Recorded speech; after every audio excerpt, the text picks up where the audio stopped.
Tick talk start చేయకంటే ముందు మీ జర్నీలో ఏం జాబ్ చేసేవారు, ఏం పని చేసేవారు? నేను ఆఫీస్ బాయ్ గా చేసేవాడిని ఒకరి ఇంట్లోను. ఓకే, ఇప్పటికీ అక్కడే ఇప్పుడు ఉన్నారా? ఇప్పుడు కూడా వాళ్ళ ఇంట్లో వర్క్ చేస్తున్నాను. ఓకే, ఎన్ని సంవత్సరాలు అవుతుండొచ్చు? నేను 21. 21 ఇయర్స్ నుండి. అంటే సరిపోతుందా మరి? అంటే వాళ్ళు మీకు సరిపడా ఇస్తారా అమౌంట్? ఏమి ఇవ్వరు ఇప్పుడు. అమౌంట్ ఎందుకు ఇస్తారు వాళ్ళు? ఒకప్పుడు నేను పని చేసేది కాబట్టి ఇచ్చేది.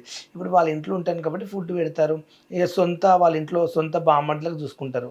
మనీ అంటే అవసరానికి కావాలంటే హెల్ప్ చేస్తారేమో, కానీ నేను ఎప్పుడు హెల్ప్ చేసి వాళ్ళ దగ్గర నుంచి ఇప్పుడు నేను ఇట్లా 1 lakh 2 lakhs ఎప్పుడు ఒక 50,000 అప్పు తీసుకోలేదు. ఎప్పుడు ఆ డబ్బును ఆశించలేదు. ఇక వాళ్ళు నాకు నా పని చేసే వరకు నా జీతం డబ్బులు ఇచ్చేవాళ్ళు. నా జీతంతో నేను తినేవాడిని, ఉండేవాడిని. అంతేగాని నాకు వాళ్ళండి ఏదో సొంత అక్క బావని ఒక ఫ్యామిలీ లాగా చూసుకుంటారు అంతే. ఓకే. ఉప్పల్ బాలుకి డబ్బు మీద ఆశ ఉందా? నాకు డబ్బు మీద ఆశ లేదు.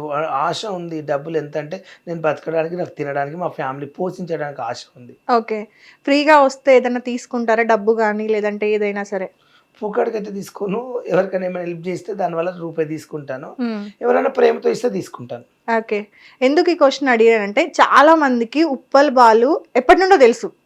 టిక్ టాక్ అప్పటి నుండి కూడా మీరు సెలబ్రిటీ అయ్యారు. మీకు చాలా మంది ఫ్యాన్స్ ఉన్నారు.